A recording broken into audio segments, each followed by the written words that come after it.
now what you have here is like I think in Bigfoot mating season, just like walking around with like a Mai Tai and like a Hawaiian t-shirt, and like he's just like smacking his hog against like a ponderosa pine. Yeah. But it doesn't make like the thud sound. It like makes like a like when you slap like a cool bass line. It's like boom, boom, boom. You know what I mean? Like because like that's how much funk is in the soul of a Bigfoot. I mean, I like that. Now I'm curious. We're talking about Bigfeet and heat.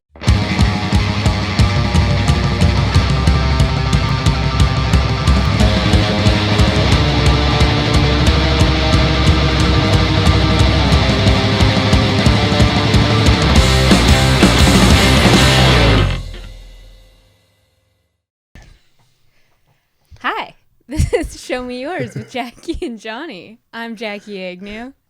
I'm Johnny DeVito. And thank you so much for watching and listening. We really appreciate it. Not as many of you watched the last one, but it's okay. Well, you're just going to fuck up the intro and then immediately go after our listeners as if it's their problem? As if it's their fault? The viewership has significantly dropped in one episode? A choice. No, a choice has been made, but I think that it's up to us to give them a reason. Okay. You know what I mean, right? So, like, we're going to work on the intro. Maybe do it again. Hey, I thought that was a fine intro. All right, that's fine. I take pride in my intros. This week, we're talking about an album that's nobody's favorite album, nor should it be. But it's pretty bad. It's not bad. But before we get to that, we have much more important details to discuss. What are we talking about? Multiple Bigfoot sightings. That was on a mountain in Oklahoma. Yes, ma'am. Yes, ma'am. They're like the cool thing about a Bigfoot sighting where you're actually getting like photographic evidence, right? Because like to me, Bigfoot has always been like an interdimensional species. Yes. Right? Like there's never any footage of Bigfoot like looking you dead in the eyes and then running away. Yes. Right? You're never going to have that. You it's never usually... get a straight shot. Exactly, right? Because he's elusive, right? And we'll get into all those theories, I think, in a little bit because I've been really kind of expanding on like what like I think could be like the only logical explanation for like the existence of Bigfoot and what they're doing here. But what we have are some of the best photographic evidence that I think we've had in a long time. Yes. Incredibly exciting. Yeah, so basically, for those who don't follow this line of news, get on it. Yeah, first of all, reevaluate how you spend your time. But, just to catch you up, basically, there were multiple Bigfoot sightings on a mountain called Turkey Mountain in Tulsa, Oklahoma.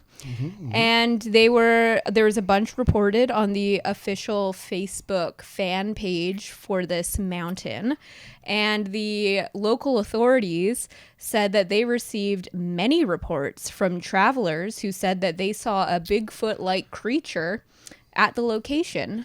Who calls the police and says like it was a Bigfoot-like creature? Well, like, I think they're trying to be, they don't want to jump the gun. They don't want to scare the citizens. You could come off looking in and around crazy Turkey Mountain. Pretty easy. Oh, yeah. I thought that it was like more of like an internal fear of everybody like looking at you being like, this person's nuts. That could be true too. That's unfortunately why a lot of Bigfoot stories are kind of kept secret and stuff like that. A lot of people are afraid to come forward. To look a bit cray-cray. Which is unfortunate. But basically, a direct quote from the local police force is that over the weekend, we received dozens of calls and messages reporting a sighting at Turkey Mountain. While we investigate the matter, this seems like a good time for us to remind you that social distancing of 6 feet is required when at Turkey Mountain. We're dealing with one of the greatest sightings, the greatest photographic evidence of one of like the biggest phenomena, you know what I mean, known to man. There's Bigfoot, like species of Bigfoot that have been sighted dating back, centuries on every different continent. You know what I mean, right? And they're going to fuck up that post by reminding you that you need to stay 6 feet away. Like, I mean, I understand, and like, I'm not here to, it's to an laugh in the face. Message. Absolutely. We should all stay 6 feet away. Yes, but when we're talking about Bigfoot, Let's get to the It facts. seems weird to throw that in there. We will circle back to this, though. It comes back. It does. Okay, cool. But just so to paint the picture a bit, I do like to world build. Mm-hmm. So Turkey Mountain is more of a hill than a mountain, is what I've heard based on my shallow research that I did on the subject. It's on the west side of the Arkansas River in Tulsa, Oklahoma. Okay. The summit is 104 feet above the river. So it's not a big mountain. Like I said, it's more of a hill. That's a glorified hill. Get the fuck out of here. So it's a bit, you think that Bigfoot would want to go to a more rugged area. Typically, we find him or her. We had this discussion. Absolutely. There's many Bigfoot can identify by whatever gender. Yeah, all Bigfoot genders have been spotted in sort of more remote wooded areas. So it seems odd to me that Bigfoot would be in this area. Well, this are you small just basing tourist hill that where so many people could see him? Well, we need to get I think we need a little bit more background on the actual geographic location, because if you're basing that off of just elevation, because we don't know how dense this forest is, and you know what I mean, there might be a landscape here that might afford Bigfoot a lot of opportunities, because I can I get into the theory? Oh, please, by all means. Basically, what I don't know if I definitely didn't build this myself, but I've been, kind of coming around to the idea of the fact that, if Bigfoot is this interdimensional being that can basically just kind of pop in and pop out, I honestly think that he's kind of like a doctor for the land, the earth that we live on. Okay. And the reason that Bigfoot isn't interested in making himself known or even communicating, I think, with the human population, is that they are here to to check out the landscape and really see what the fuck is going on Earth, right? And we are basically like a cancerous, virus that is taking over this Earth, right? So if anything, we're a detriment to the beautiful ball that he's here to, to maybe either maintain or just basically, maybe study mycelial networks and stuff like that, and see how the forest works, because then Bigfoot can go back to his planet, their planet, and start anew. Okay. Right. So I think that anything that human beings are doing are actually kind of getting in the way of the Bigfoot mission. Okay. So I'm actually against a lot of Bigfoot hunts, Bigfoot excursions and stuff like that. And for anybody saying that you're hunting a Bigfoot, you're a fucking asshole. We will get into that too. That definitely does come up. But I'm sorry to go off on the long monologue. But it's something that I've been thinking about, and it's something that I'm very passionate about. Yeah, it's interesting. I've always thought of Bigfoot as an earthly being. I kind of put Bigfeet into the category of a Loch Ness monster, or an Okopogo. Absolutely. Yeah. And so I do agree. I don't think it's right to search for Bigfoot, because they don't want to be found. And you never really find what you're looking for. Looking for Bigfoot is looking for love. You know what I mean? Bigfoot is gonna find you when the time is right. The U2 song, Still Haven't Found What I'm Looking For, is about his Bono's search for Bigfoot. I thought that was very clear in the lyrics. So that's something that I've put together. A long time ago, but it's also something that you know what I mean, when you're in the Bigfoot community, when you're dipping, that big toe into the land, that I've been immersed in for a long time. I see Bono, 2 or 3 times a year at conventions and things like that, right? So absolutely, it's unequivocally a song about Bigfoot, but also longing for, that the companionship that he once had, right? So I think it's almost like a loss, right? So yes. Yeah, because he has a lot of stories that I can't necessarily confirm. I actually think he's kind of a piece of shit. He was really rude to me at Denny's one time, but other than that, it's a hit song, and you know, and I'm not going to sit here and disparage spreading the message of Bigfoot through a shitty band and terrible music. Just an opinion. I mean, I'm not I have seen U2 live in concert. I'm not really, my mom loves U2, so I did grow up sort of listening to them. They're not a band that I listen to regularly now. My dad's been a couple times, and he says, live, I was going to say, they put on a fucking great show. Black Eyed Peas opened for them. Interesting choice by U2, but I respect it. Yeah, no, that's totally cool. That's the show that you could pay me money to go to, and I would still, if I had anything else going on. No. But and the bass keeps running. That was the second time I saw Black Eyed Peas live. So Jackie goes to great shows. Did Fergie pee her pants on stage? No, unfortunately not. Oh man, see, that's why you go. Yeah, exactly. I was a little bit disappointed. Bummer. But back to the story. Sorry. So basically what happened, why this is a credible story that we're talking about, is that there were multiple photos posted by multiple people of this Bigfoot-looking creature. Like, you can't, there's no other explanation for what this is. It's like an ape-like creature that walks on two legs. And but he's like, you can't see a full view of him. He's sort of like shrouded by shrubbery in most of the photos that I saw anyways. But one of my favorite stories from a guy that posted a photo said that he was walking his dogs and they started acting really weird and going fucking ape shit. Oh. And then he saw this Bigfoot creature and he had posted a photo of it. But I do think, I mean, dogs... Like, they're sort of like a canary in the coal mine. Oh, for sure. They know when something's and to catch like a whiff of like another dimensional being. You know what I mean? Like, that's not just like some other dog pissed on a tree, kind of going crazy, right? Like, there's got to be something, like a fish go crazy in a bowl when like like when natural disasters are about to occur and stuff like that, right? Yeah. Totally the canary in the coal mine situation. What you have, like here too, is a lot of people are going to discredit these photos, but like when you're seeing Bigfoot, you're staring, a creature that, I'll give it to you if you don't want to go down the rabbit hole and maybe like believe in some of these things. You're staring one in the face now, right? So everything that logic has, brought you to this conclusion, right, that this is not real. But when you're looking at it in the face, and so your first instinct to pull your phone out and maybe take a picture, that's might be a reason why, then you get a vanish kind of Bigfoot moment there, right? And unfortunately, you're probably just really fucked up some very important research, that Bigfoot was conducting in the field, and I think that is bullshit. I mean, clearly he had something important to do because, Bigfoot would know that this is a tourist-heavy site.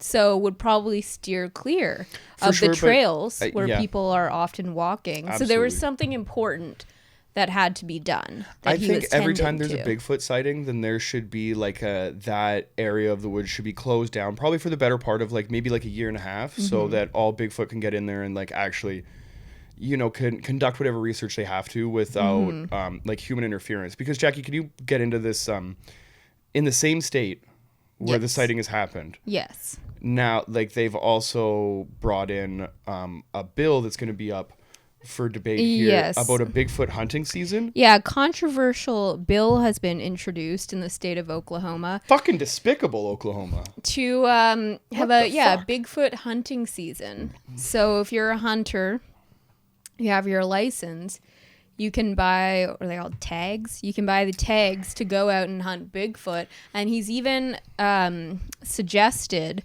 that there will be a $25,000 reward for anyone that successfully hunts Bigfoot. And I think this is entirely the wrong message, but it is very human. We just want to capture something dead or alive, usually dead. Well, I mean... But how tragic would that be for all of these hundreds of years that Bigfoot has been in the popular consciousness all around the world, just trying to have some sort of answer to all of these questions.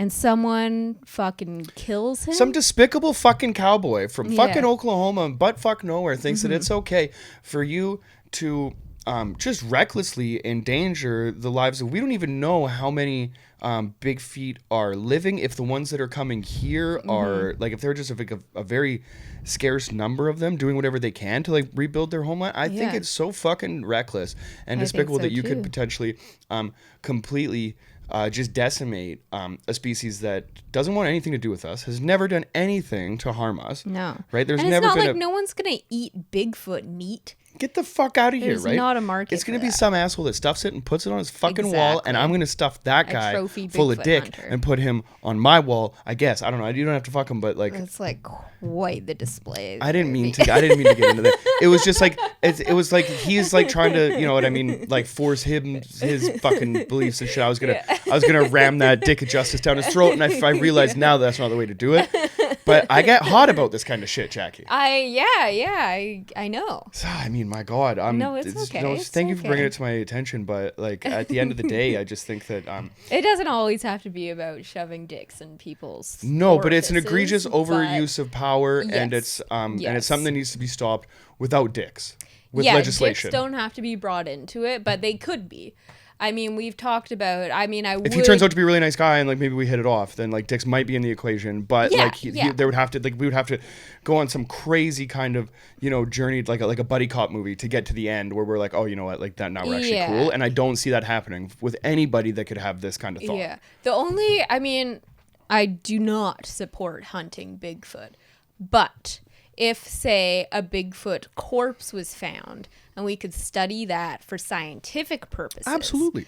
That would be fantastic, because as you know, and as our listeners and viewers know, I have a lot of questions about Bigfoot anatomy. And nobody's more curious about, like, in the field of Bigfoot research, you're the only person that is specifically keeps coming back to the Bigfoot dick. Now, Jackie, like, do you have theories? I think I've gone over my... maybe we have. No, they haven't developed much. I am interested in the idea that it might be it might retract. So we might not see. Yeah, like a red rocket dog situation, for sure. That does spike my interest. See, I disagree. Like, I think of like a Bigfoot is on like vacation. Okay. Yeah. Picture him with like aviator sunglasses, tropical drink, Hawaiian t-shirt, right? Obviously. Like the quintessential Bigfoot, like the image that when you think of Bigfoot, that's what you see, right? Yeah. So, like, I think that if there's like going to be like a hunting season, for it to be set up like sustainably, then you need to know like the mating habits and like the season in which these animals are in heat, which is why this fucking whole bill is so asinine, because like that's something that's, I mean, that we've been over before, right? Which is a secret like that I think needs to be kept. But now what you have here is like I think in Bigfoot mating season, just like walking around with like a Mai Tai and like a Hawaiian t-shirt, and like he's just like smacking his hog against like a ponderosa pine. Yeah. But it doesn't make like the thud sound. It like makes like a like when you slap like a cool bass line, it's like boom, boom, boom. You know what I mean? Like, because like that's how much funk is in the soul of a Bigfoot. I mean, I like that. Now I'm curious. We're talking about Bigfeet and heat. Are the big are the big she's just free bleeding all over the countryside? Do other animals have a similar menstrual cycle that like human women do? Dogs certainly do. Interesting.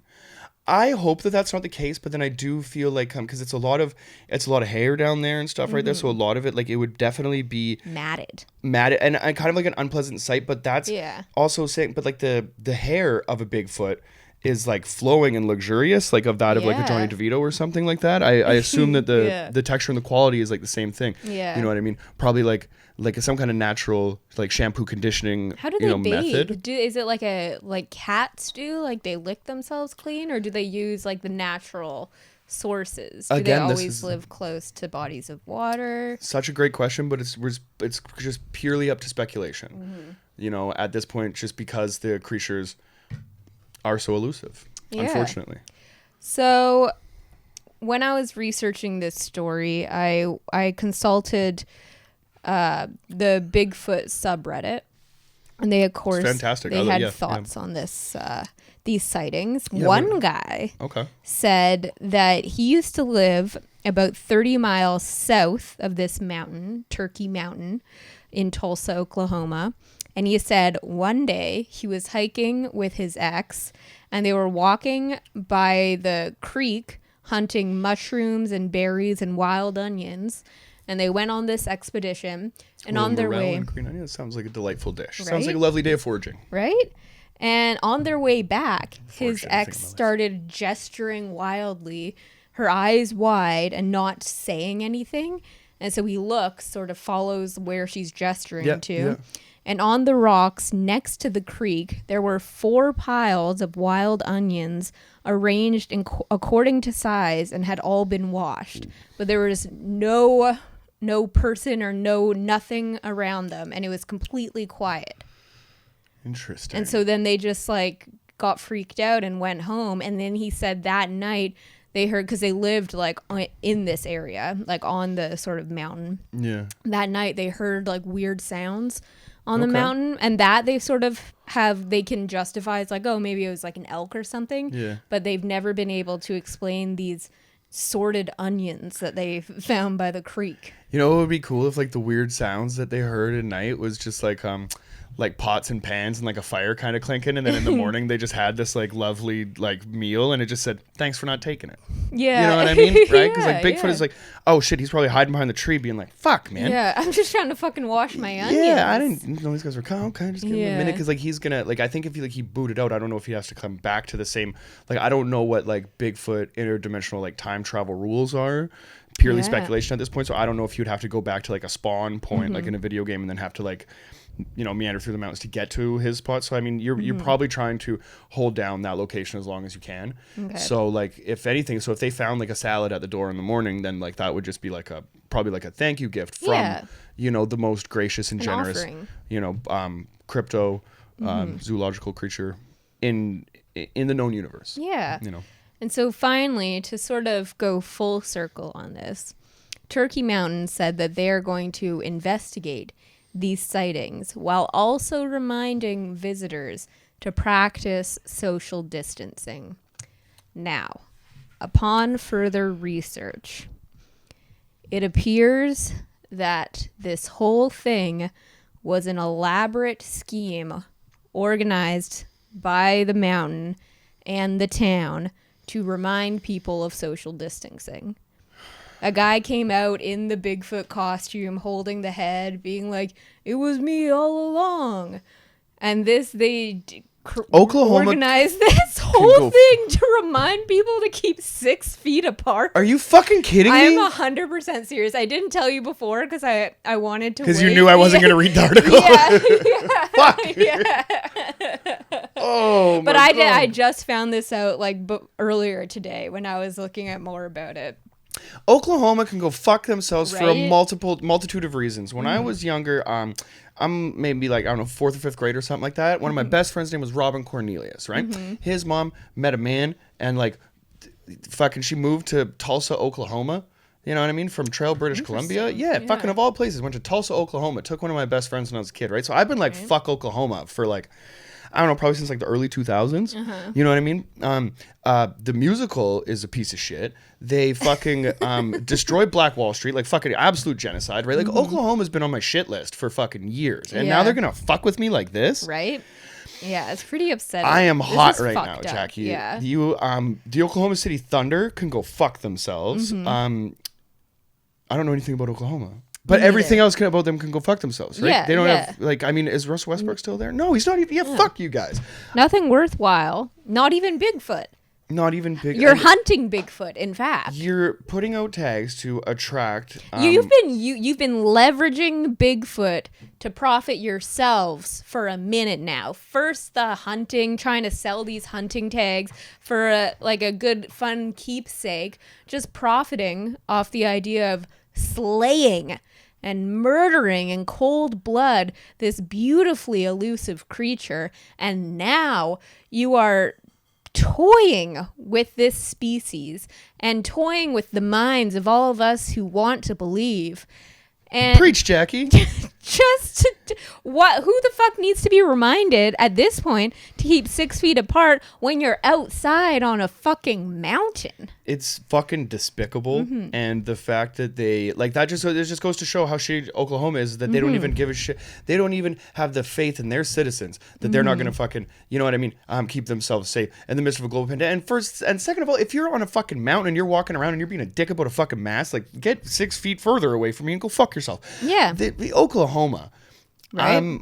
I'm blown away. Like they've let me down before. Yeah. You know, they'll let me down again. Oh, I'm sure. But this is just the so biggest egregious. kick in the bag that I've ever had. And I mean, I don't know. The wind is completely out of my sails. I'm disillusioned. I think that yeah, I feel distraught. I want to. If the border was open right now, I would fucking come down to Oklahoma and I'd give them the what for. Yeah, you yeah. If you are listening right now and you're in Oklahoma, either leave or fuck you and don't listen to our podcast. Sure. Because yeah, we'll say we're it right not now. about that. We're not about your lifestyle out there, whatever the fuck it is you do in Oklahoma. If you condone this kind of behavior, if that's Yeah. what you do in Oklahoma is condone this kind of behavior, yeah, we don't need you as fans. We don't want you around. And like, to be honest, if anybody in Oklahoma is just as outraged as we are, then please come onto the team, right? I don't know what the like the Oklahoma government, if they're speaking for the whole people there, we might have just blanketed out an entire, you know, group of people But that might be as there? well, Why they are might you be as supporting the state? outraged as Yeah. we are. There's a lot of situations. Sometimes you just get stuck. You know what I mean? Sometimes the That's- car's broken, right? You're pregnant. You know, whatever, right? You got no shoes. I get it, right? Yeah. But yeah. Okay. right? Yeah. You know, so we still have to have empathy for the regular fucking human beings out there, Jackie. But at the same time, it's going to be hard. I'm just upset. I know. I'm bummed. Yeah. I'm bummed. Thanks for bringing it up. Like in this, you know, I don't know if people are going to find this entertaining, but I'm fucking choked right now, and I want to end the show. Well, before we end, let's move on to the Oh, so you just got me hot to talk about this record that fucking sucks ass? Okay, it doesn't suck. Fuck. So, our record this week is Black and Blue by the Rolling Stones. Now, let me just preface this whole episode by saying this is not the best Rolling Stones record. It is not my favorite Rolling Stones record. In my opinion, well, my favorite and the best would be Exile on Main Street. We will do that album. But Shout out to my dad. I think he agrees. He likes that one. no, it's a fucking fantastic album. But the reason we are doing this one, well, first I'll give you I'll tell you about the album first. Break it down for us, Jax. Tell the people. So this is the 13th/15th Rolling Stones album. Oh, so that makes sense. Like, fuck it. They don't even care anymore. Well, it's like 13, the 13th one released in Britain, the 15th released in the States. Sure, so okay. it's a bit confusing. Okay. So it was released on April 23rd, 1976. So today is it April 20th? is the 45th anniversary. Did you plan crazy? all of this out? No. Oh, cool. I found this out last night, and I was like, oh, that's crazy. Sick. Okay, sorry. So 43rd? 45th. 45th. 45 years ago. Wow. This album was released. This was all meant to be. It's all coming together. So I'm sorry. Okay, I got to come off the Bigfoot. Can I just like breathe the Bigfoot thing out? Breathe just a the sigh of Bigfoot relief. out, yeah. Okay. So let's give it a fair shake. Let's give it, because I did not enjoy the record, but we'll give it a fair shake. So 45 years ago today, this album was released. So it has obviously Mick Jagger, Keith Richards, and then on drums we have Charlie Watts, who is an OG member. On bass we have Bill Wyman, who is an OG member. And the reason, really, why this album was created was because their second guitarist, Mick Taylor, quit the band, and they needed to audition new guitarists. And that is basically what this album is. This album, to me, starts off with like a groove where you're going like, is this ska? Is this not ska? Right. Okay, that's weird. And then it goes into like one of the best Rolling Stones songs of all time. Yeah. And then it goes back to like, is this ska again? Because like Sandinista, like so, and I don't want to speak out of turn here because like The Clash I love, but like I wasn't there when they put Sandinista out or like even combat rock, you know what I mean? Like there's like rock, there's some questionable stuff in there that I think like the true believers, you know, will debate about. Yeah. But it's just not for me. You know, like when I put it on, like it was so not for me. And I love that band that when I put this on, and it's like, and I love ska. Like I fucking first episode was on for sure. You know, so like this was like it's cultural appropriation. Well, you put it on, and like right as it started, I was like, "Oh, this isn't going to be what you think it is." I could just see it, like the first like couple notes played, and then I was like, "Oh, by the way, this is nothing like anything." Because for the record, I do dig the band. Like I'm not like super well versed in them, but like I said, you know, my dad loves them. If you go to like any holiday dinner at my dad's house, you're gonna listen to like the Rolling Stones and like Rancid and like Dropkick Murphys, you know what I mean, like all the stuff that like we've been to like a bunch of shows together. So like now like a lot of like awesome punk rock is like, you know, crept into it. And he showed me Social Distortion when I was a kid too, right? So he's always listened to like the kind of rock and roll that I like. So the Stone stuff that's on his playlist is more like Street Fighting Man and stuff like that, because like that's the kind of jam that I'm like, this is a really cool band. So getting into this one, I'm like okay, so I'm familiar enough with this band, and then it goes from that ska song into a fucking ballad. Like this album is so all over the place and just like unsure of its own identity. This is fucking weird. But so just to give an idea of where this is in the Rolling Stones chronology, the album that came out before this in 1974 was It's Only Rock and Roll. The one before that was Goat's Head Soup in 1973.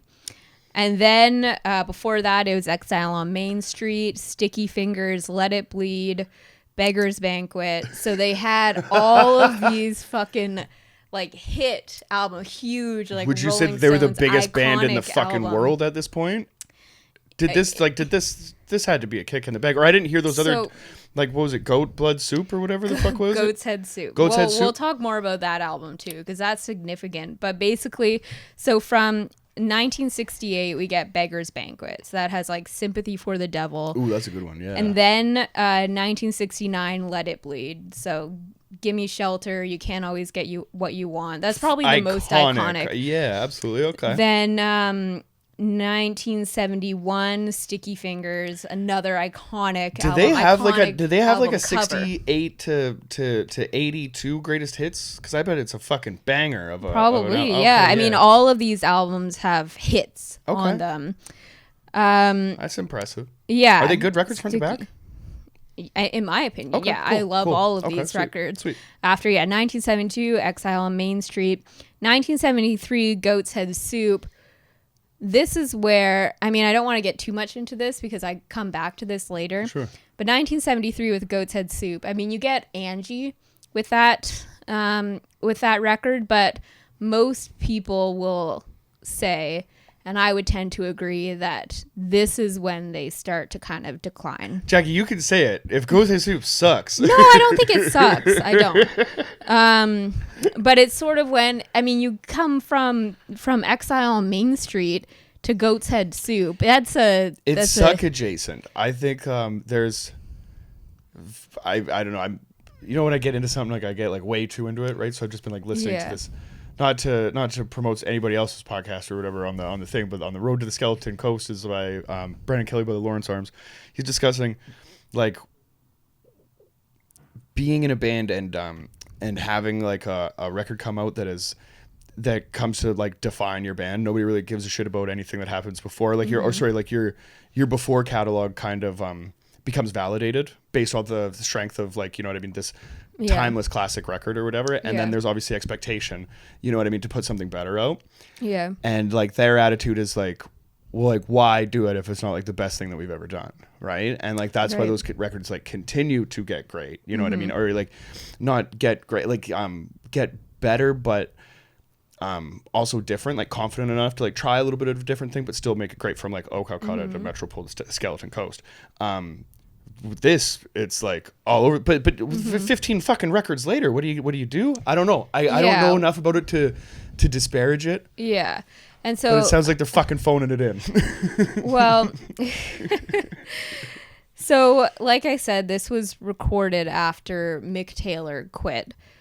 He quit in 1974, and on this record, most of the guitar is just done by Keith Richards.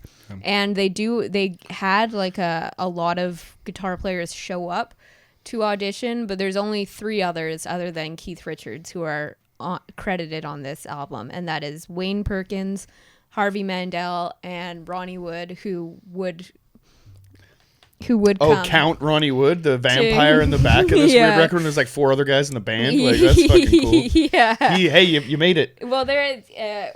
I'll show you when you open up the record. They're on the other side of it. Oh my god! What a kick in the... Right.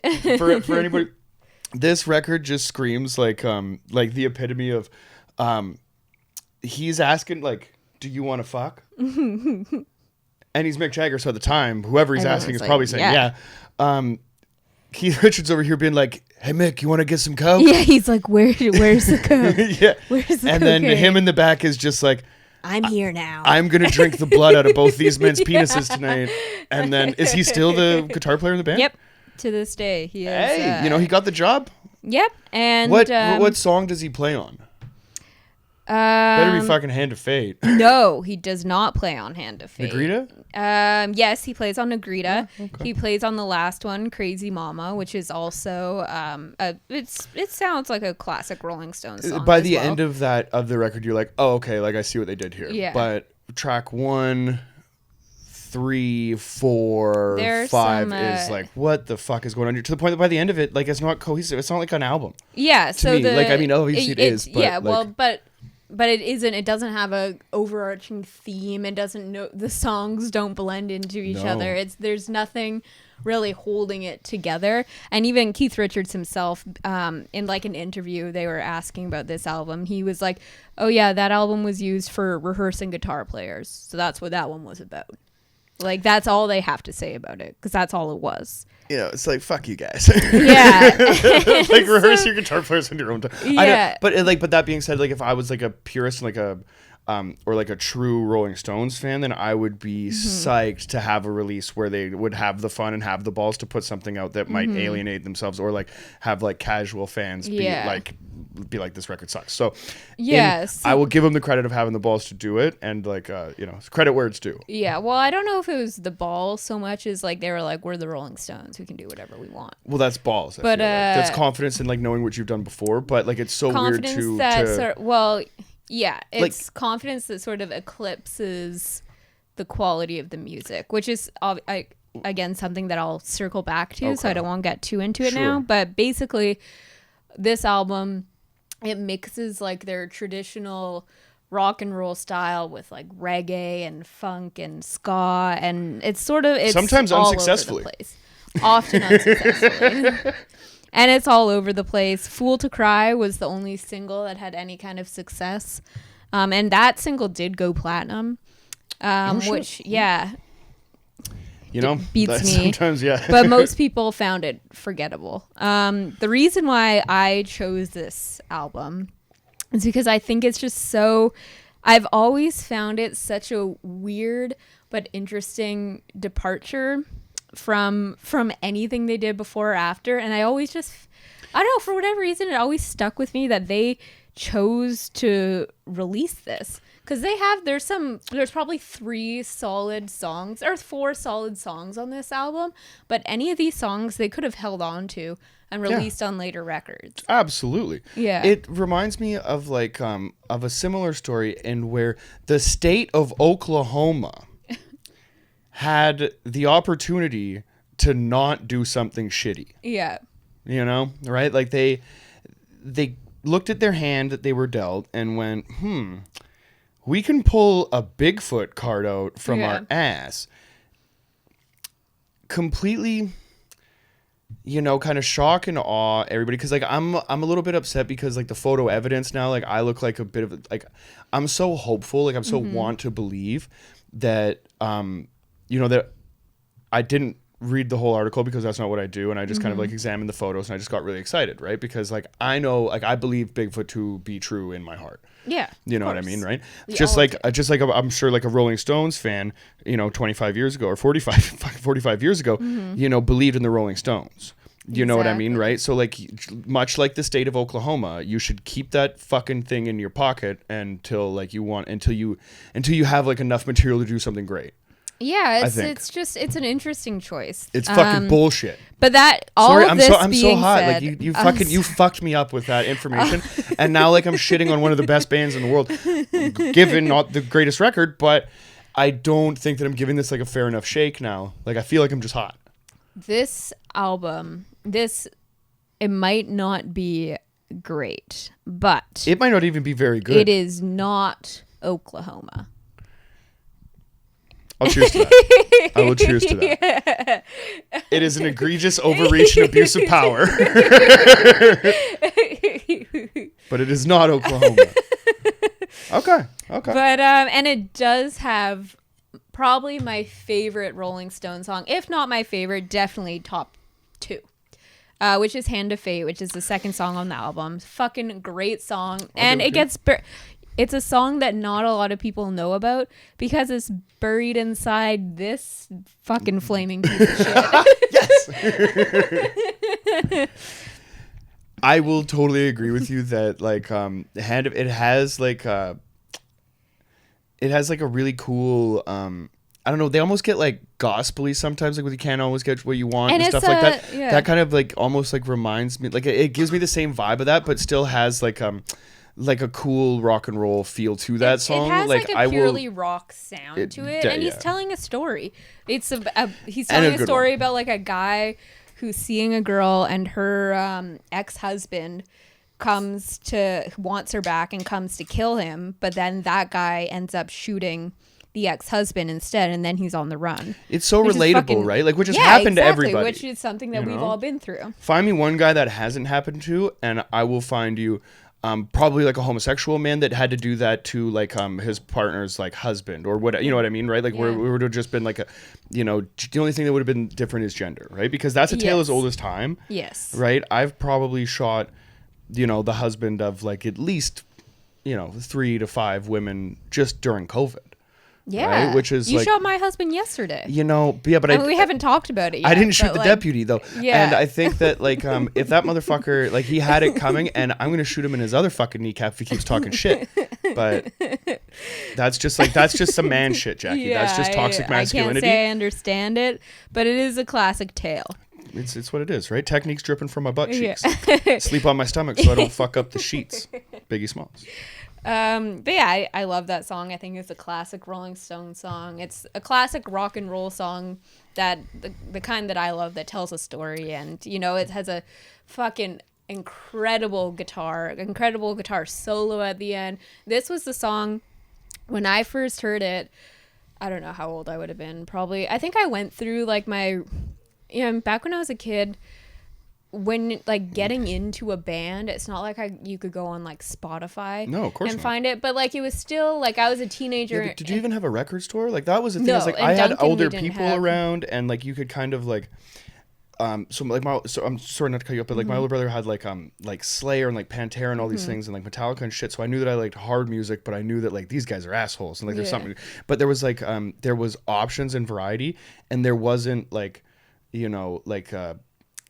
the internet kind of like dictating what was cool. It was like a free time where you could just like take your allowance and take a chance. You know what I mean? Right. Which was a time that I think, but it sucks for you. So what was your experience like? So in those days before like the internet came along, listening like music, like again, it was really like my parents' music, mostly my dad's, because like he's such such a music lover, such an audiophile. He's got 2-inch tapes and shit in his like very cool music room. But then also like I listened to a lot of my mom's music because I was always doing so much. She was always driving me around to wherever I need to be, so we'd listen to her music in the car. But other Were you than freeing that, Lady Marmalade in the car and then coming home to yes. yeah, that's cool. Then coming home to Bob but Dylan. also that's a cool mix. No, my mom wasn't big on Bob Dylan. No, but like you'd come home to like where your dad's music room and like you'd listen to that. That's sort of. Oh yeah, I see. No, my mom was big on Eminem. She'd fucking blast Eminem. That's crazy. Yeah. Shout out to Julie. She's a friend of the show. Yeah. A fan Tuesday or Monday Yeah, listener. my mom is definitely where I got like my love for hip hop, whereas like my dad is where I got my love for rock and roll, which is so funny because you see my mom and you don't expect her to be like into hip hop, but I guess I would think you probably say the same thing about me. Did she get you into like hip hop, or did she get you into Eminem? Like, is your mom She, listening to like Run DMC opened the door. and like No. But that would anyways. be cool. Like if your mom has just like a wild collection of like not even like records, just like Def Jam singles and shit like that. Like she's got like you know like LL Cool J and Queen Latifah and stuff. Like that would be fucking Queen rad. Latifah, yes, but like she Latifah's likes fucking it. dope. She's not like deep into hip hop, but it's funny. I mean, both me and my little brother Kelly are really into hip hop, and I think it just sort of came from fucking listening to Eminem so much in the car. I mean, like it was on. Yeah, but you're so like constantly. adorable and like innocent and shit like that you're sitting there like I never meant to give you mushrooms, and it was girl. also That's fucking funny. our family friend Martin. Shout out to Martin. You're probably not listening, but Martin. What's up, Martin? But our closest family friend, and he is a big hip hop fan. Cool. Anyways, so what was I even fucking talking? Oh, right.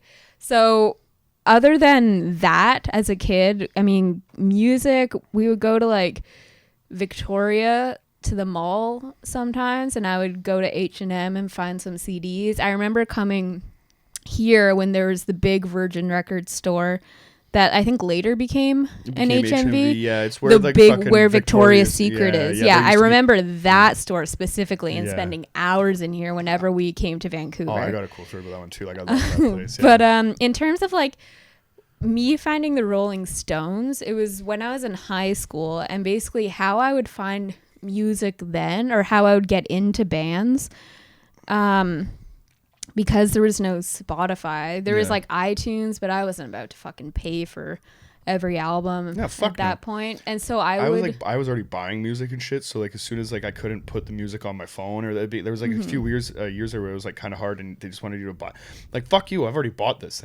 I love a physical copy because I own it on my vinyl and I own it on CD. Yeah, but again, because I didn't live in Duncan, we don't have a store to buy music at. So because I didn't have that, and then Bono and his Bigfoot bullshit comes in there and puts the fucking album on your phone for free. Like fuck you, listen, there's so many reasons. Like fuck that guy. Funniest fucking story about that, when YouTube put their album on everyone's phones, you couldn't delete it. Yeah, but the funny thing is that everyone was fucking pissed off about it, except first of all, my mom thought it was the greatest thing ever. She thought it was so cool. And then my friend Madison, who's definitely listening, Maddie, I love you. Yeah. And check out her treehouse, Isu Treehouse on Instagram. We're gonna be there in June. Yeah, we're gonna pod from that place. We're definitely gonna do an episode from there. It's so cross cool. promote. Yeah. Anyways. Yeah. Maddie. We'll put a link in the description. I love you to death, Maddie, but you know this. You're not technologically minded. And so when Maddie, a direct quote from her one time, she was asking me how to do something on her computer, and I said, oh, just Google it. And she goes, oh, I always forget about Google. This was like 3 years ago. That is fucking cool though, because like she can look into the void, like where all of like the knowledge of human history is at your fingertips, and not know how to access it. Yeah. That's cool. Yeah. I think there's something punk rock about just like wanting to wonder. Yeah. You know what I mean, right? Like everybody has the answers. Maddie doesn't fucking need the answers, but you know, if she does need the answers, she will still struggle to find them, which is cool too. But to bring it back to the point, I remember one time I would have been like 20, 21 when that happened, when U2 forced their album on everyone. And I remember one night we were getting ready to go out or something like that, and Maddie had her phone playing just on shuffle. And all of a sudden, this obscure, like, new U2 song comes on that's clearly from the album. And Maddie starts, like, jamming along to it. And so we're like, what the fuck? How do you know this song? And she's like, well, I couldn't get it off my phone. So now I just know the album. And you know what? Pretty good album. You fucking listened to it? Because she couldn't figure out how to get it off her phone, because there was a way to eventually. And so that Maddie, instead of being pissed off that this album was on her phone, she was like, you know what? I'm just going to get into this album. I don't know anybody that listened to it. Everybody that I knew is like so upset with the fact that, first of all, like, you're just going to think that you're hot shit enough to, like, everybody's going to want this. So you give it to, and then second, not give me the option to delete it off my phone. I fucking, if I had half a better mind, I would have fucking stomped on the iPod and fucked with it, like, said no to Apple forever. But I know, like, I mean, I only talk a big game, and I'm a fucking, you know, I'm a sheep and actually I kind of like the operating system, and it's easy for me to use because I'm a fucking moron. So. But I don't you love that though? It's that I fucking hate that. I mean, but instead of getting pissed off about it because she couldn't figure out how to delete it, she just embraced it and just got into the album. No, fuck that. I don't know. I've lost so many years off of my life just for, like, being strongly opinionated or something, or like having a strong opinion based on something. I've probably wasted a lot of energy and, like, probably have, like, even, like, affected my heart because, like, how deeply shit affects me. And there's no fucking way I would change that for the world. I'm not saying so I could casually listen to a YouTube record. I'm not saying I would do it. I'm just saying I love that you did it. Maybe. Idealistically, that I do like the whimsy and the idea that's just like, so I could take this and go. The moment but that she just knew the lyrics. It just seems dangerous. Anyways. You know what I mean? If you stand for nothing, you'll fall for anything. Yeah. But anyways, let's move on. So I'm sorry, Maddie. I'm just like, but come on. But anyway, so like I've been saying, this album was a huge departure from their earlier work, and not really like anything that this band, that Rolling Stones, did before or after. And so it's sort of like this weird, like, capsule of this, like, transitory phase in their band. And we see this a lot in music, with bands who kind of, like, do a new thing for a while. They just get, you know, they've been around for a while and they sort of just get bored and curious and try experimenting with different musical styles. Yeah. And they go through these weird waves and, like, phases, like, where they're growth and progression and stuff. Well, it's interesting because you're going further away from what you were to then eventually, like, come back and find a more truer version of what you are, so you can test out all of the things. If that's the case, then definitely, like, I mean, I think when it's done successfully, then, like, everything that you've done will kind of, like, be all encompassing. Yes. Like, it'll shine through. I think on the newer stuff, it's great, but a lot of times, for better or worse, that progression of the band will go and it will, like, leave kind of like those like original, like, day one people feeling like a little bit alienated, being like, we really enjoy, like, this kind of music and stuff. So, like, when you make that departure, sometimes, like, I'm on this boat, like, it sucks for, like, the Menzingers, right? I like that band a lot, but A Lesson in the Abuse of Information Technology is, like, a hard-hitting, you know, very thoughtful lyrics and all that stuff, right? So, like, when that happens, and you find that band and you see them live open for the Bouncing Souls, and you're like, this is the next band in punk rock that, like, this is, like, and, like, right up my alley. And then as they grow, they become a great band, like, fantastic songwriters, and a lot of really good stuff, like, you know, comes to them with, like, better touring and more fans, and, you know what I mean, like, a wider reach and shit like that. But, like, you know, as it gets to, like, On the Impossible Past and Rented World and stuff, like, I'm going like, ow, like, I can't hold on to it as much, even though there's still great stuff on there. Right. Then you can just kind of feel like, you know, like like you're on the ice, you know. Yeah. But you're pushing yourself out on the ice. I feel like I'm just, like, alienating myself by just like not getting into it. But I think it's a natural thing to, as you progress, you try out new things. Some things you hold on to, other things you throw away, and you change, but you're growing. And so I think in the same way, every person goes through this, and we all sort of have, like, phases in our life as kids where we go through these weird transitional moments, or just, you know, you're going through a phase. Oh yeah. or whatever, when you're just trying to find an identity, because as a kid you don't know who you are because you're not fully developed as a person. So you're just trying to find something to identify yourself with.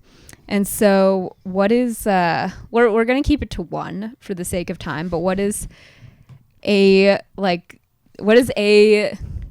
interesting or just funny phase that you went through as a kid? Well, I was born a woman.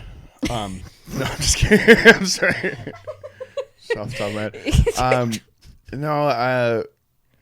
An interesting phase I think for me was that like I really like when I get into something I latch on so hard and like I cling to it, especially with art, music, definitely. For whatever reason, like I think if you're just like isolated, you know, and then like beyond the isolation, you're also like alienated too, because like you like the weird kind of music and you dye your hair green and you know what I mean? Your older brother's friends are going to call you a faggot and beat you up or whatever, like all the time.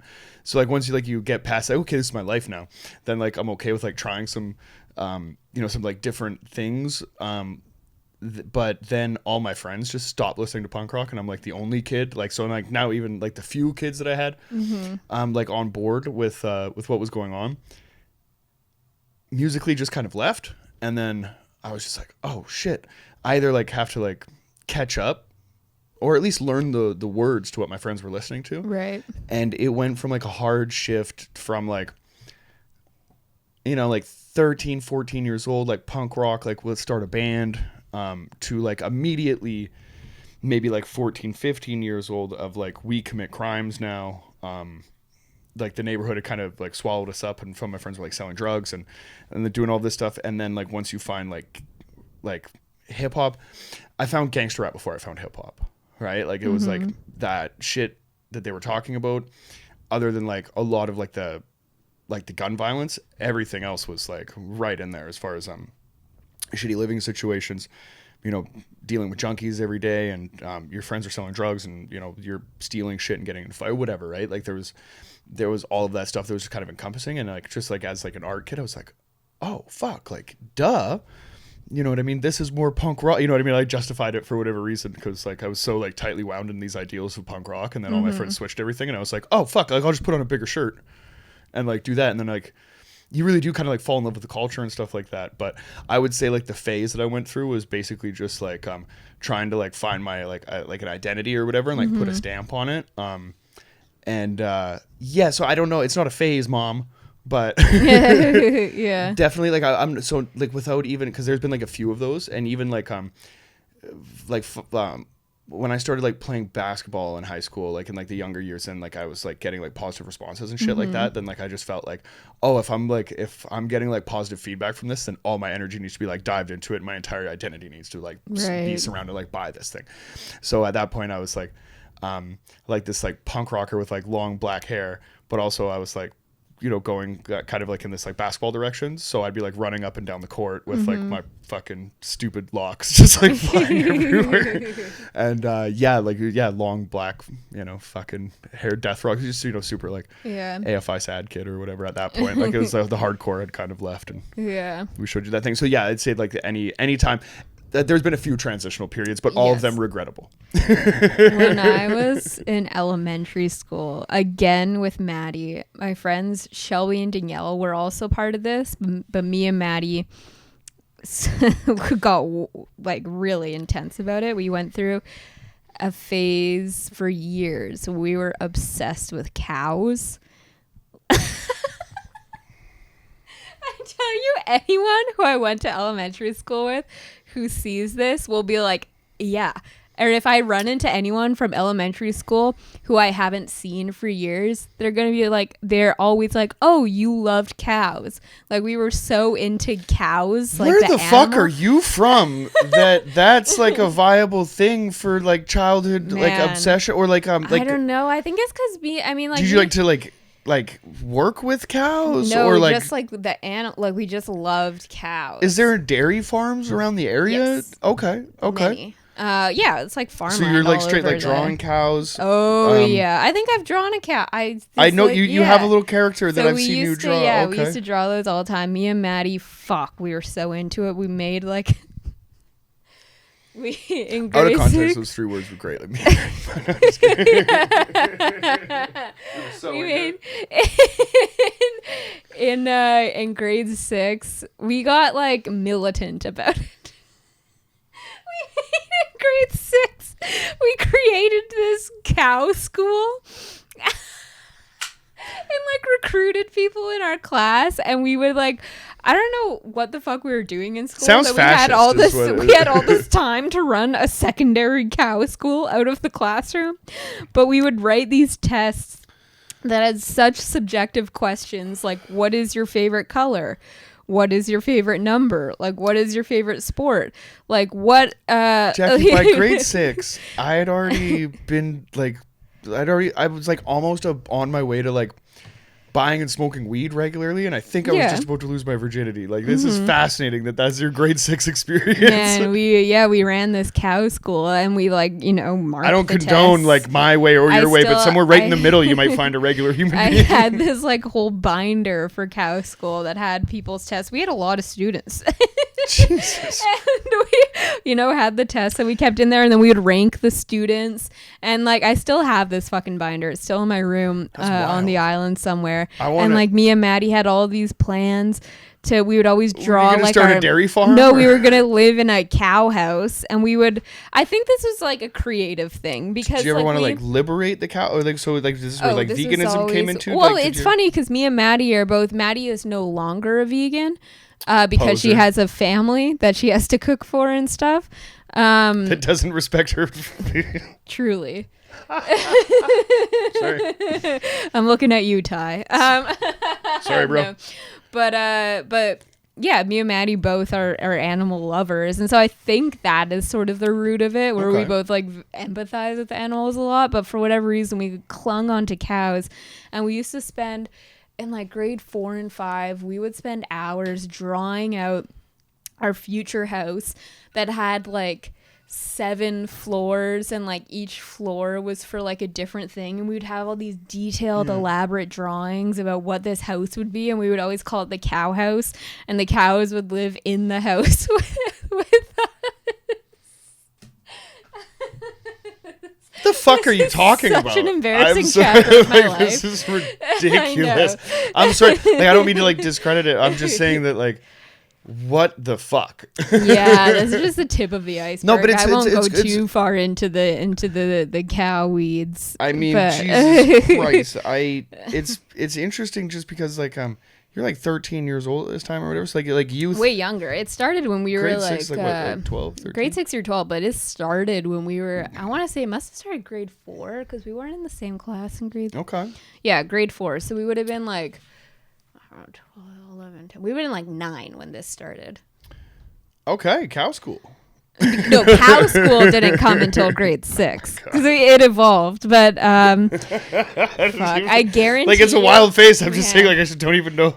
Like, I guarantee if there is. Did you ever see the South Park episode where Stan finds out where veal comes from? No. Oh my god, it's like a liberation. It's like a very a radical leftist approach that he takes to veganism, and then he finds out that everybody's full of shit. It's a fantastic episode. We'll get into it. You'll meet him. All right, we should move on.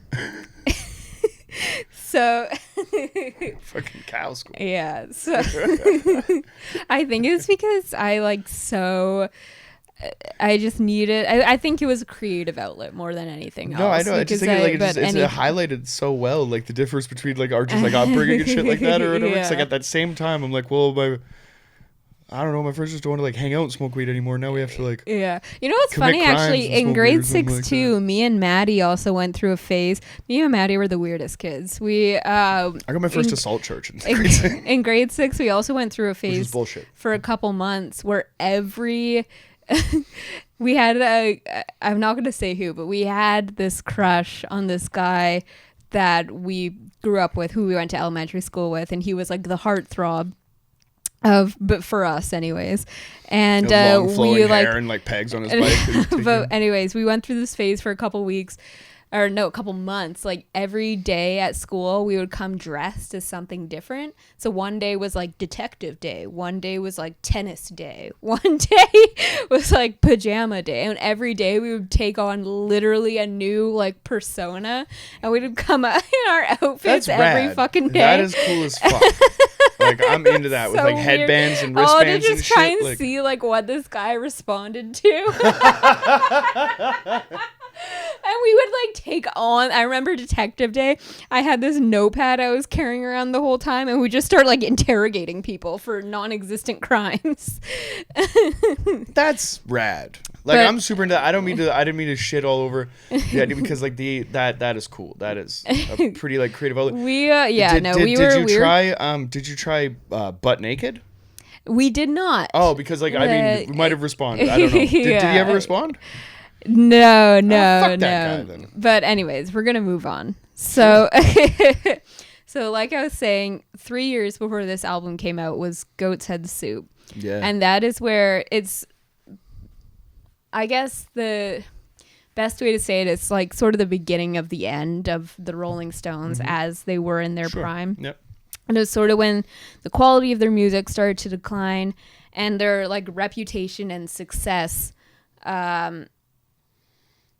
exceeded the quality of their music. They started rolling based on the Stone popularity versus like the quality of the music. 100%. They could tour. They don't even have to put albums out anymore. Yeah, you know what I mean. Like at that point, it was more just about their image. Fair enough. Yeah.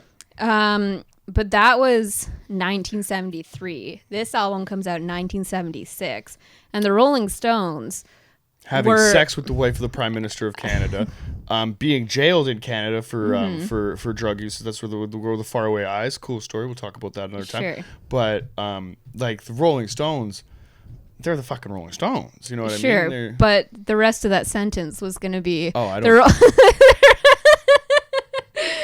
Rolling Stones. They were like about to go on tour before COVID hit. So they're still going, even though most people would agree that they kind of lost it around 1973. My brothers with the Rolling Stones a couple years ago said it was great. I still love it. I would still fucking see them. I'm not going to say. He might have said it was the worst fucking show he's ever been to. I know that he's very fond of AC/DC. Shit.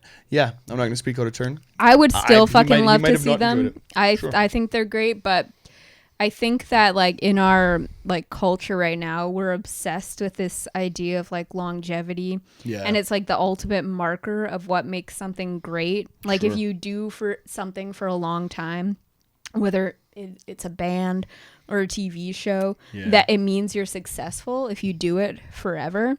But we so often like see bands or TV shows or whatever it may be go past their prime. Yeah. And so I guess I don't really know how to word the question, but why do you think that we're so like obsessed with wanting things to last forever, even when it so clearly goes past the prime and the quality declines? I think that you hold on to the glory days so much, right? Like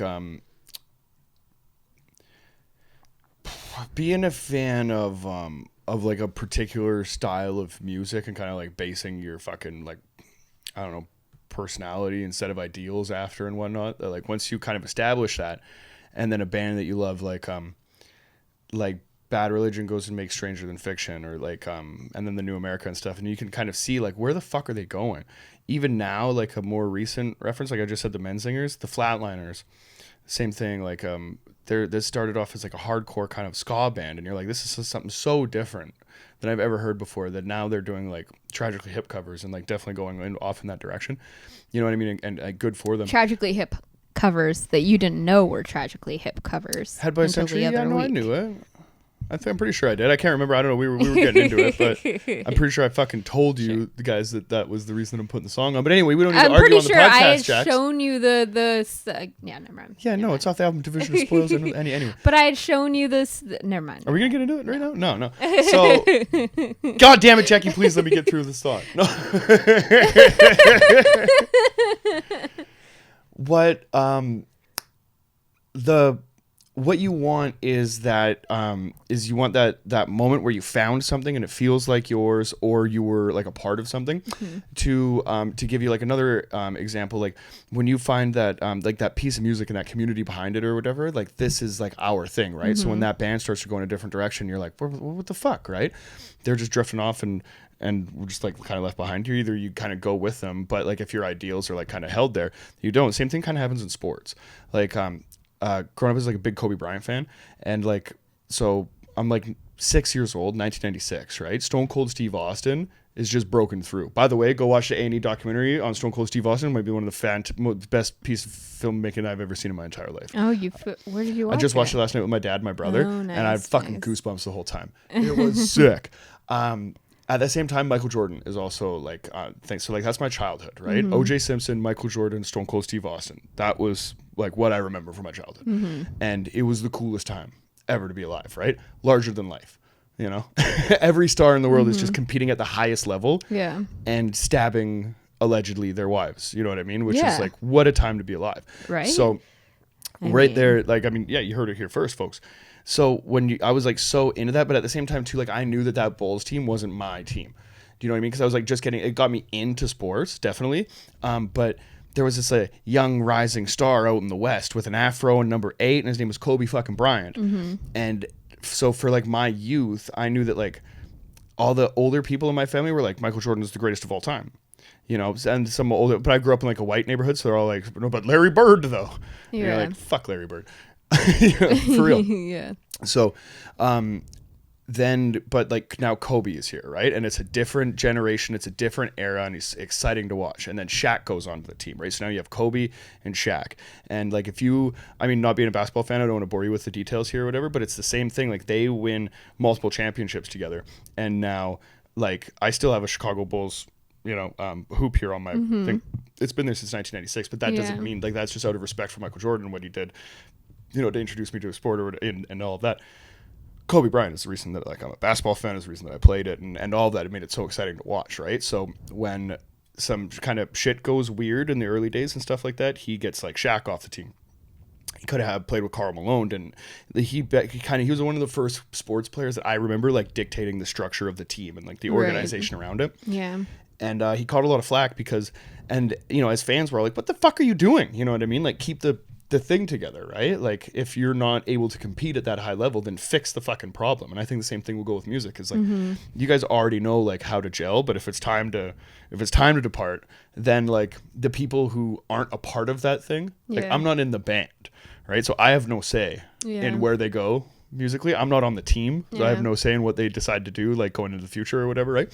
But I'm a part of the thing that makes it possible for these things to function. And you do feel like a little bit let down, and in that sense, like regardless of what it is, this is weird human emotion of like fucking jealousy and like, don't take my ball away kind of thing, because this is my ball and I like it, right? But you don't know that like, oh, like if you got like a volleyball, then it'd be kind of fun too, or if you got like a soccer ball, then it's like it's not the same thing, but it's like, you know what I mean? Like it's a stupid analogy, but you'll learn to, I think as you get older, you go like, fuck, I shouldn't have been such a dick about that Black and Blue record, but I'm still dealing with that now, as you can tell.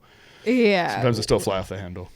But I'm passionate about things, right? So also people are just passionate, right? And you want the thing that you really like to stay the same, and like in a situation like I mentioned the Lawrence Arms earlier, that band gets progressively better. You listen to Ghost Stories and Greatest Story Ever Told, they're like kind of dog shit compared to like Calcutta Metropole.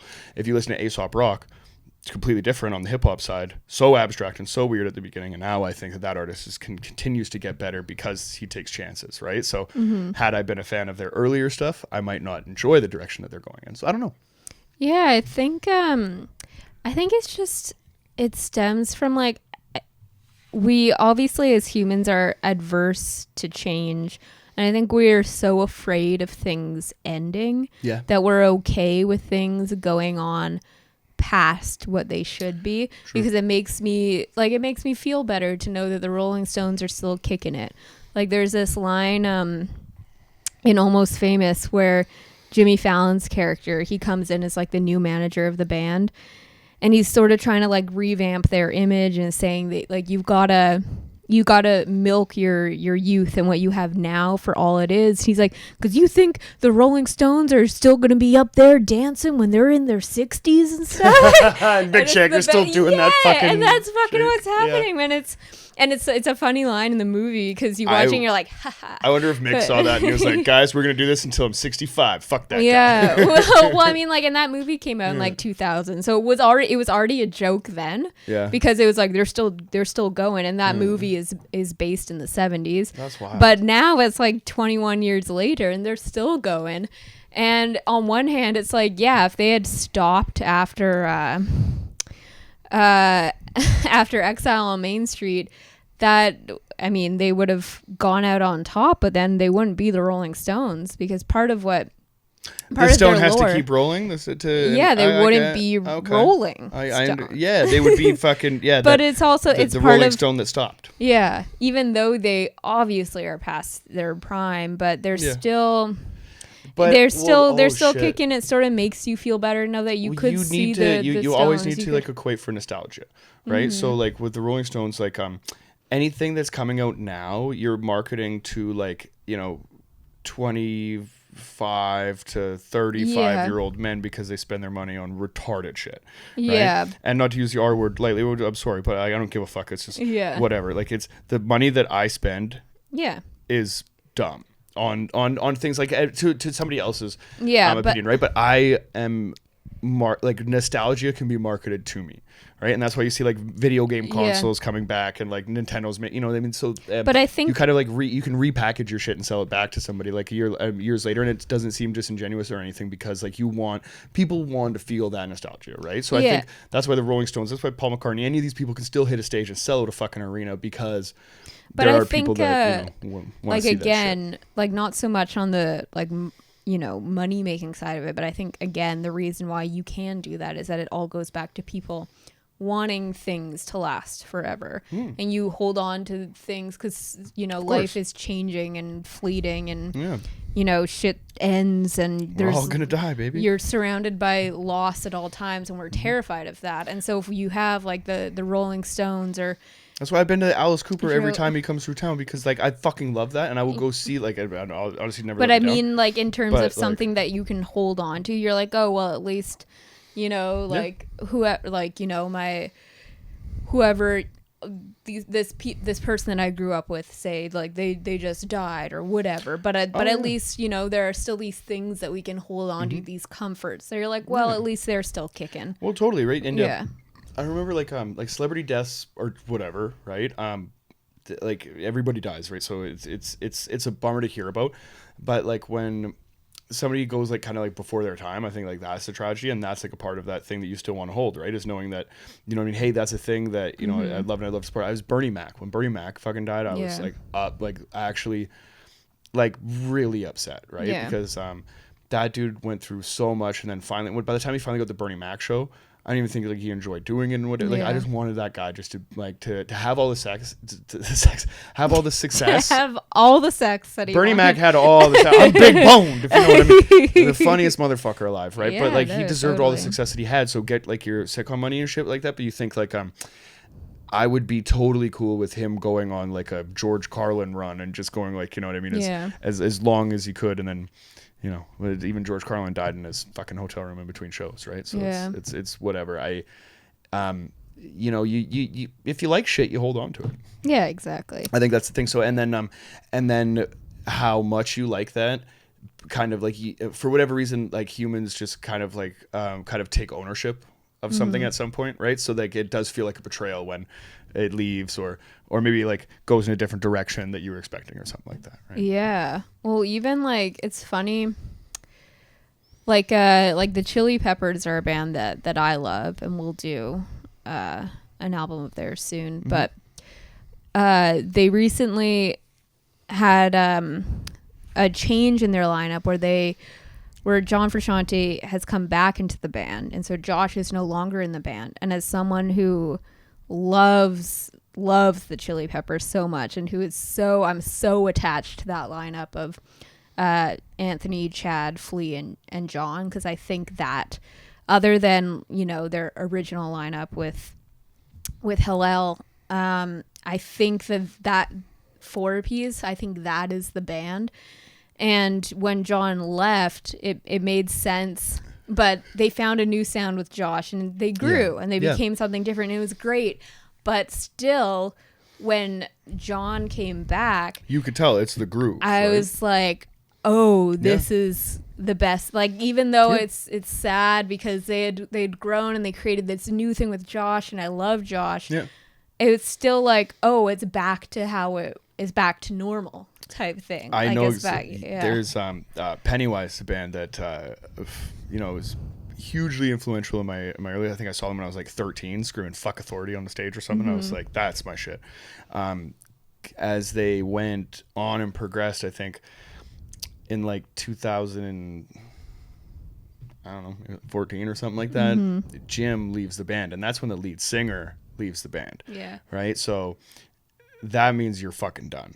Like, I don't care who you are, but that band somehow managed to find somebody in a different band. I can't remember the guy's name, but he's from Ignite and has a great voice. And so they're going to put out another album, right? Like, Pennywise is coming out with a new album with a different singer. And I'm like, fuck off. Like, it's not the same band. To call it a different band. But then you realize that, oh, no, that band is still the same band. This is so very clearly a Pennywise album and shit like that. And like the singer's doing everything that he could, you know what I mean, to kind of jim it up a little bit. Like, it's definitely different from Ignite and stuff like that.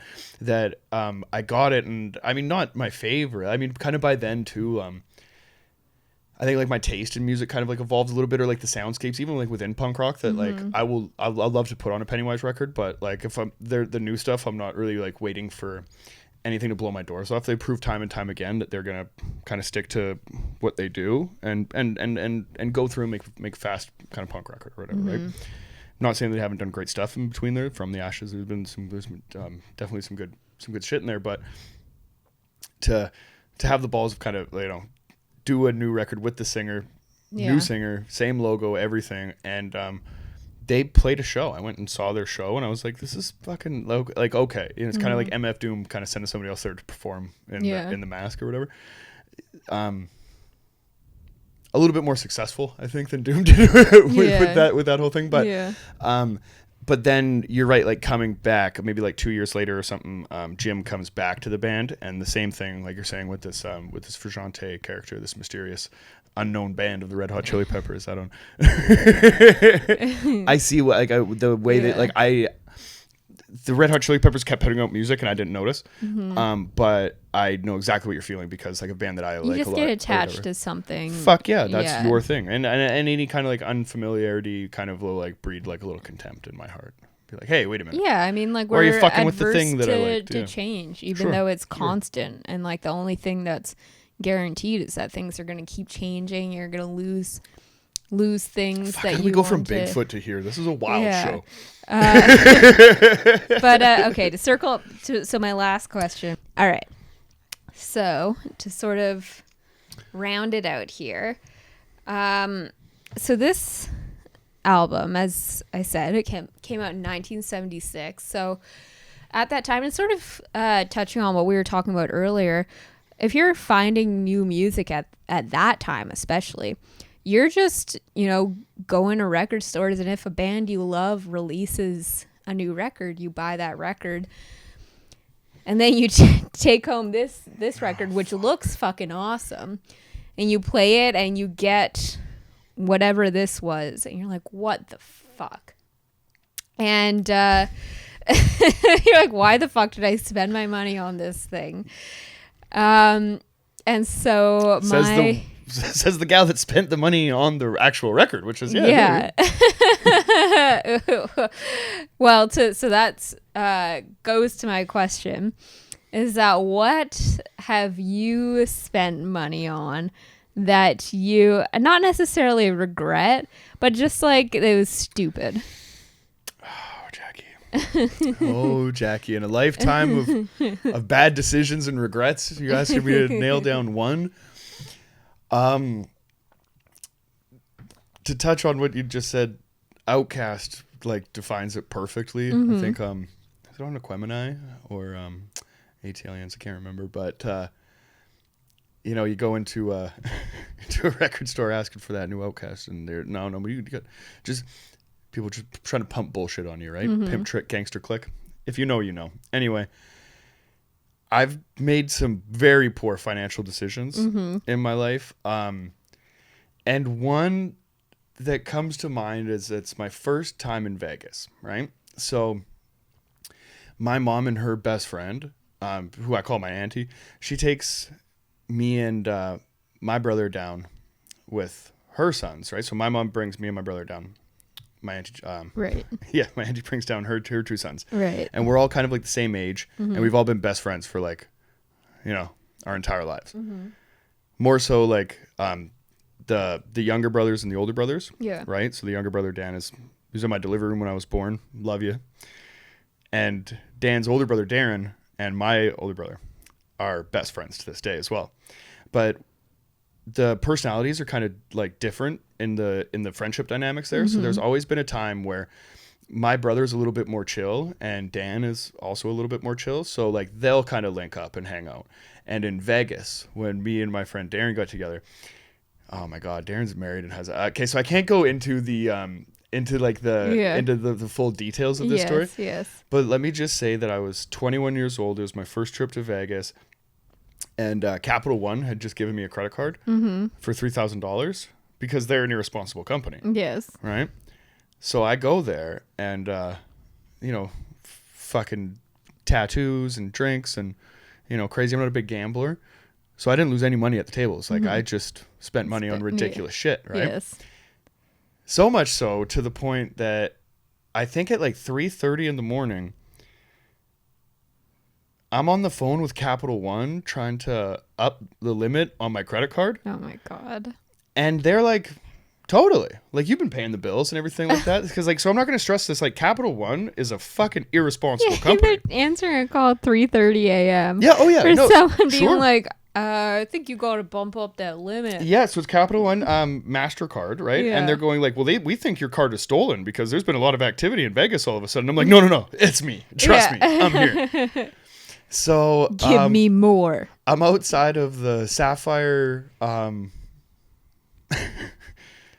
It's definitely not a bar and grill. I don't even know what you would describe this place. It's like a fucking coliseum of debauchery. Yeah. There's like 3 floors, and like that's the way that they describe it. It's like 3 floors, like 300 women on the floor at all times and stuff like that, and it's an absolute shit show, right? Wow.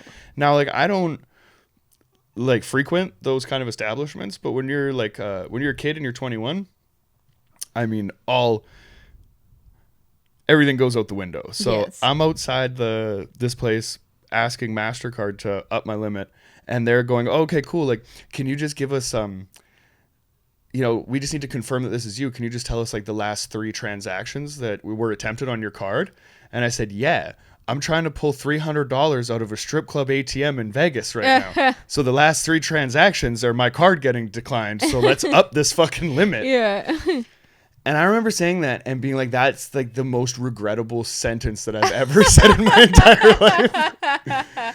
I've learned a lot of lessons since then, but oh my fucking God. So that night went on way too long because they upped my limit. And my man Darren over there is having a similar phone conversation to Visa. And they upped his limit too. Oh my God. And we just had this moment of like mutual like disrespect in our eyes, like this is going to be a bad decision, and we high-fived and went back in there. And unless I get permission, then I'm never going to be able to tell the rest of those stories. That's fair. Just because of nothing like, too crazy or nothing legal or anything like that, but that's a man with with a family that I'm not going to put him under the bus like that. But holy fuck, not only do I regret that, I've been like actively avoiding paying that because fuck you, you can't. I was just a kid, right? I was a different person at that time, and you're an irresponsible company for doing that. So like, shit, I don't know. So you still haven't paid? Yeah, no. Nice. I feel like. Oh, so yeah, that may not even be a good question. Yeah. I'm still on the hook for it, but like I haven't paid it yet. So you didn't technically pay for it. Story of my life. Yeah. Yeah. I feel like I've never made like a big purchase that I regret, but I make a lot of small dumb purchases, Sure, especially like online shopping. I'll just order shit and then it arrives. I'm like, what the fuck? Like a couple months back, I get this package at my door and I open it up, and the packaging is designed to look like it's sent from Blockbuster. Like it has like a Blockbuster sticker, and I open up the box and there's like what looks like film, like celluloid in it. I'm like, what the fuck is this? So I go through the celluloid, and there's a VHS tape with grease. It's a grease VHS tape. And I'm like, what the fuck did I order a fucking grease VHS You ordered tape? grease on VHS in 2021? But that was my thought. I was like, what the fuck? First of all, I have this on VHS. Second of all, I have this on DVD. Third of all, I have this on Blu-ray. Tell me more. Yeah, fuck yeah, okay. And so I was like, what the fuck did I order? So I take it out of the box and I see a cord attached to it. So I plug it in. And it's the inside of it is a lamp, and it comes with a remote that it has like 15 colors you can choose from, and you can put it on a mode that like shifts from color to color. And so now on my nightstand, I have a grease VHS lamp that changes colors. And you're going to sit there and fucking tell me that nostalgia can't be fucking packaged and sold back to us. That. Oh, sorry. I didn't know. But that staples, like that buttons this whole fucking thing up to like together personally. Like, yes. Perfectly, because yes. anytime anybody else's nostalgia is capitalized on, I'm like, look at these fucking idiots over here. But then you can take like the Descendants, Everything Sucks, and like repackage it with like a different color vinyl, and I'm like, ooh, yeah, I already own that album. Yeah. On multiple like digitally, physically on CD and physically on record. But when there's like a cool orange vinyl release coming out, then I actually do think about it. And then I have to go, wait a minute, you've already bought this album. You already know it. You tattooed the fucking the thing on your fucking leg like an idiot. Like you got enough. Like you're good. You know what I mean? But like you can still get me. You can still fucking get me. Man, this thing is on my nightstand now, and I turn it on every night. It is my lamp in my room now. If they made a lamp that was like a 12-inch record that had Milo, the Descendants logo, read it like the Everything Sucks album cover. If that was a lamp, it would be doing the lighting for this show right now. Yeah, it's hilarious because when you walk into my room, it looks like I just have displayed on my nightstand the grease VHS tape.